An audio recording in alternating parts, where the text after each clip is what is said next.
안녕하세요, 헌터입니다. 오늘 분석해볼 기업은 대한항공입니다. 대한항공은 여객사업과 화물사업 등 항공 운송사업을 수행하고 있는 회사입니다. 자, 월봉으로 차트 한번 보시면요, 이 기업 같은 경우는 시원시원하게 갔다가 시원시원하게 내리는 요런 좀 특징이 있습니다. 그래서 최근까지도 같은 요런 특징을 계속해서 좀 보여주고 있기 때문에 어쨌든 잘만 들어가면 수익이 많이 날 수 있는 기업이지만 잘못 들어가게 되면 좀 크게 물릴 수 있는 리스크가 굉장히 좀 큰 종목이다, 이렇게 보시면 될 것 같습니다. 그래서 올라가는 구간 같은 걸 살펴보면요, 대체적으로 1년 이내예요. 그래서 여러분들이 너무너무 오래오래 가지고 계시지 마시고요, 딱 봐도 장기 투자 기업은 절대 아니잖아요.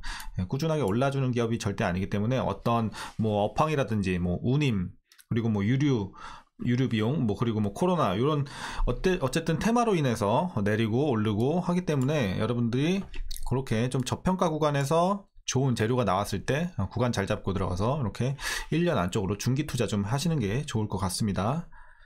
자, 어쨌든 이런 특징이 좀 있고요. 다시 일봉으로 좀 돌아와서 최근에 계속해서 조정이 좀 이루어지고 있죠. 그래서 중간에 등락은 있었지만 뭐 큰 어떤 변화는 없었고 꾸준하게 추세적으로 내려가고 있는 현재 상황입니다. 자, 그래서 지금은 뭐 거의 바닥까지도 내려왔어요. 22,000까지 내려왔고, 어쨌든 차트상으로는 바닥으로 보이는데 여기가 진짜 바닥일지는 일단 분석을 더 해봐야겠죠. 그래서 지금 이렇게 좀 지지부진하고 안 좋은 상황에서 주가가 다시 한번 올라갈 수 있는 여지가 있을지, 그게 된다면 언제가 될지 우리가 분석을 통해서 알아보도록 하겠고요.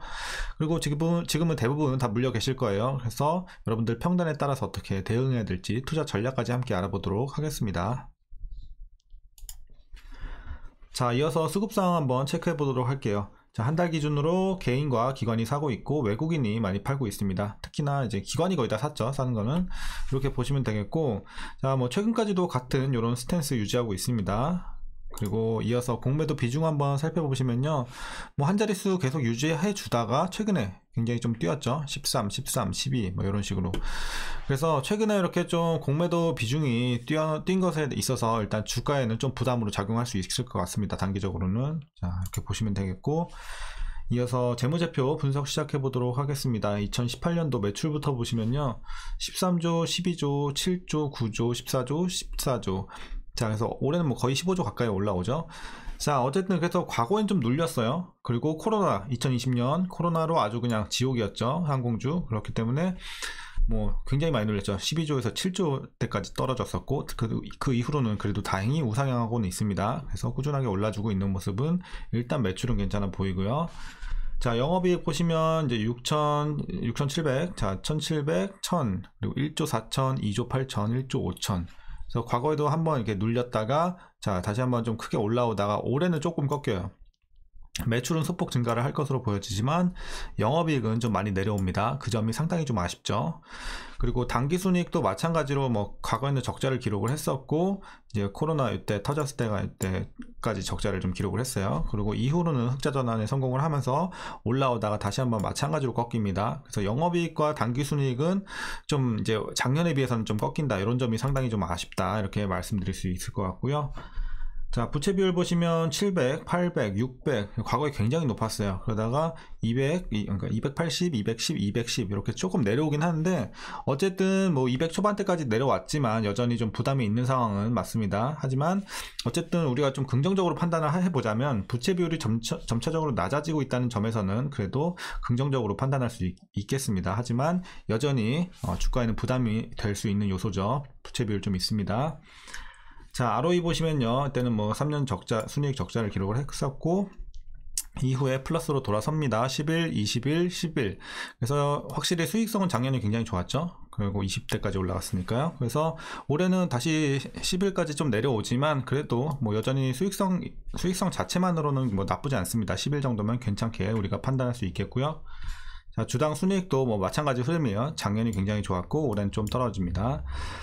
자, 그리고 동사 배당금은 올해 475원 기대가 되고 있네요. 그래서 현재 종가 기준으로 계산을 해봤을 때 약 2.13%의 배당 수익률을 여러분들이 기대하실 수 있을 것 같습니다.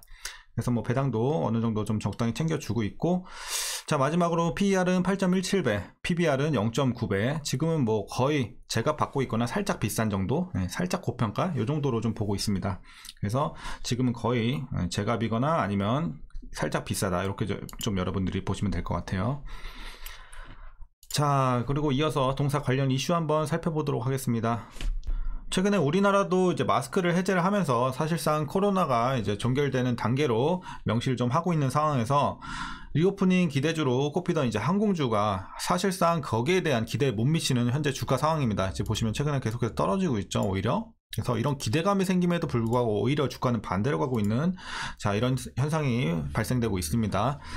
자, 특히나 이제 엔저 효과로 일본을 중심으로 해외 여행 수요가 증가를 하고 있는 긍정적인 상황이고, 거기다 중국에서도 호재가 나왔었죠. 지난 18일에 중국 정부가 한국인에 대한 단기 비자 발급 제한 조치를 제안을 하면서 이런 호재들도 나오고 있는데 주가는 여전히 힘든 상황입니다.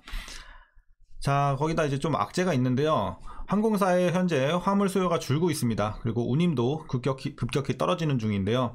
지난달 대한항공이 운송한 화물 물량을 보시면요, 이제 코로나가 굉장히 좀 확산세가 거셌던 지난 2022년 2월보다도 3,000톤이나 감소를 했습니다. 그래서 화물 물량도 줄고 있는 상황, 운임도 떨어지고.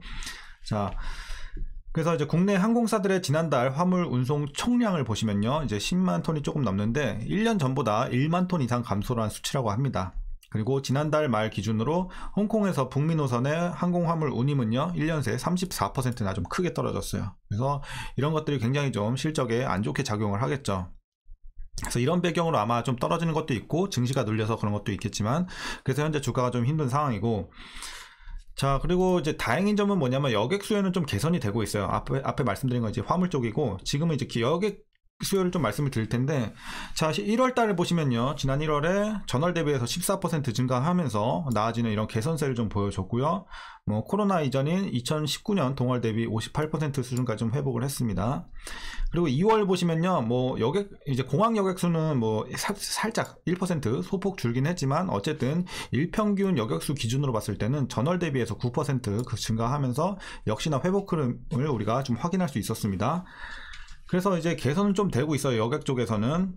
그리고 하지만 이제 중요한 게 뭐냐면 2월까지는 좀 괜찮은데 3월부터는 자, 계절적 비수기에 진입을 합니다. 이제 방학이 끝난단 말이죠, 학생들이. 그렇기 때문에 통상적으로 3월부터는 계절적 비수기에 진입을 하기 때문에 앞으로 이제 집계되는 이런 수치들, 각종 지표들 좀 지켜봐야 될 필요는 있겠습니다. 그리고 중요한 게 이제 또 중국이죠. 한중 양국 간의 여행 수요 강도를 또 주목해야 할 것으로 보여지고 있습니다. 자, 그리고 좀 아쉬운 사항이 또 하나 더 있는데요. 자, 1, 2월 국제선 수송 실적에서 주목할 만한 점은 뭐였냐면 LCC, 그러니까 저비용 항공사죠. 뭐 제주항공이라든지 뭐 진에어 뭐 이런 것들, 이렇게 저비용 항공사가 대형 항공사를 앞질렀다는 거예요. 그러니까 약 3년간 잠재되어 있던 이제 해외 여행 수요가 한 번에 터졌죠. 이제 하지만 이게 단거리 중심으로 최대한 싸게 가려는 니즈와 접목이 되면서 상대적으로 이제 LCC가 더 우위에 있는 이런 상황이 펼쳐지고 있습니다. 거기다 이제 물가도 오르지, 이제 경제는 팍팍해지니까 사람들이 여행을 가고 싶어도 이제 비싼 데는 잘 안 가려고 하죠. 그래서 동남아나 좀 이렇게 국내 단거리 중심으로 좀 가려는 이런 경향이 생겨버렸어요, 이제 소비 패턴에 있어서도. 자, 그래서 이런 부분에서도 대형 항공사는 좀 불리할 수밖에 없는 상황입니다. 자, 이렇게 최근에 이슈 정리하겠고요. 어쨌든 오늘은 뭐 거의 다 악재밖에 없네요. 그래서 물론 이렇게 여객 수요가 개선이 되고 있다는 점도 뭐 긍정적인 점도 있지만 대부분 지금 악재로 좀 시장에서 많이 재료들이 쏟아져 나오고 있습니다. 자, 그래서 이제 마지막으로 여러분들 투자 전략 말씀드리면서 영상 마치도록 할게요.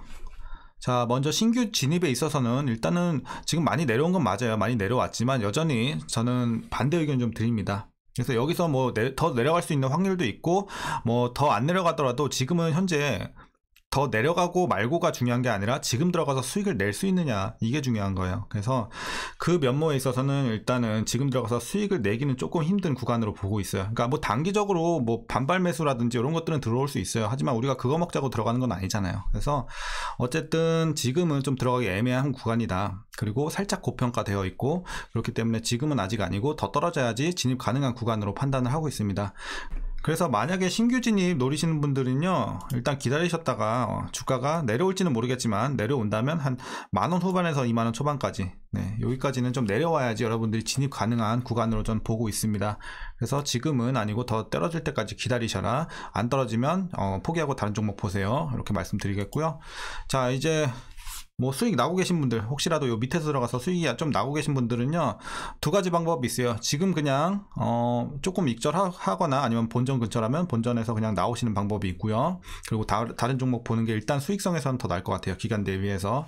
자, 그런 방법이 있고, 나는 그래도 좀 더 믿고 기다려보고 싶다 하시는 분들은 일단은 뭐 하반기 이후까지 가져갈 생각 하셔야 돼요. 그러니까 어쨌든 제가 봤을 때 추세적으로 다시 한번 올라가는 구간이 나오려면, 그러니까 지금은 올라가더라도 그냥 박스권에 이런 움직임에 올라가는 거 말고 추세적으로 올라가려면요, 일단은 6월, 7월은 돼야 된다고 보고 있어요. 그렇기 때문에 뭐 시간적으로 여유 있고 나는 그래도 이 종목 믿고 한번 가고 싶다 하시는 분들은 그 이후 보셔야 돼요. 그래서 하반기까지 노려보시고 가셔야 된다.